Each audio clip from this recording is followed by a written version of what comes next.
Share a recent breakthrough or exciting development in diabetes research or treatment that you find particularly promising. There has been this wonderful concept that now we are very aware of in diabetes, where we do not have to consider type 2 or adult diabetes as a progressive disease. It is now reversible with lesser medication or no medication, and dependent on lifestyle advice. So I feel that in this times, the most important breakthrough that we as diabetologists have had, and that is that reversal of diabetes without medication is possible. Technology actually is really supporting it, because a lot of patients or a bigger population can be impacted or educated, or interventions can be given on lifestyle much more through technology, which has really shown amazing results. And I think that is the breakthrough of this decade that is very, very important. I've been recently diagnosed with type 2 diabetes. Can you explain how blood sugar levels are affected by this condition and why it's essential to keep them under control? So type 2 diabetes, as we all know, is insulin resistance, or our bodies are not sensitive to the insulin we make. Insulin, the way it works on your muscle and liver and opens the channels by which the sugar from your blood enters the muscle and liver and is used up or stored for energy. Now, when you have type 2 diabetes, this insulin does not work. We are insulin resistant, and as a result of it, blood sugar levels rise. It is very, very important for all our bodily functions and our cellular functions, organs to function fine, that this blood sugar level stays in the normal range.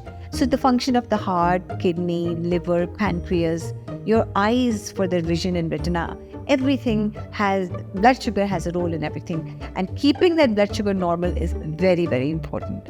What are the most common symptoms of high blood sugar levels in type 2 diabetes?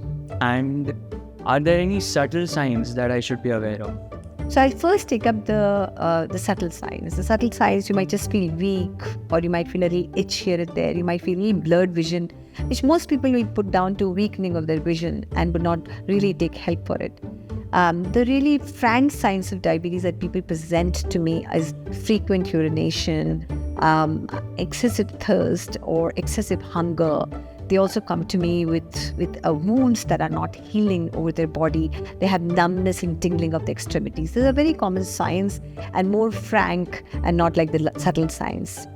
I'm trying to manage my blood sugar levels through diet and exercise. Can you provide specific recommendations on what foods to include or to avoid in my diet, as well as exercise routines that are beneficial for controlling blood sugar? Reversal of diabetes is now a reality, and lifestyle modifications are the most important part of it. So diet and exercise make up a big part of diabetes management or reversal, you can say. So foods that, as you asked me, it's very important to understand that we have to look at our carbs. Everybody knows sugar, jaggery, honey, that raises your blood sugar levels. You have sodas, you have people drinking juice and not fruit, and all of that raises sugar. Try to avoid that. Incorporate more complex carbohydrates like millets. Having a diet that's rich in fiber, which are all kinds of salads, and protein will definitely help build up muscle, the protein, and as a result of it, the sugar levels are come under control. For lifestyle, a combination and not just walking. Most people in India end up walking all the time, which is fine, but you need to also do muscle building, strength and conditioning. You need to make sure maybe some good stretching like a yoga or Pilates.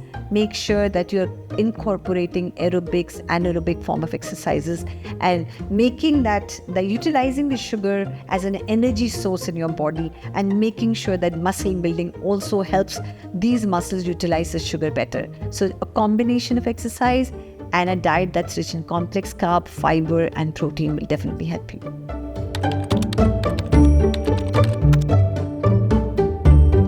Stay tuned for more informative sessions like this, and subscribe to our channel for expert perspectives on all things diabetes.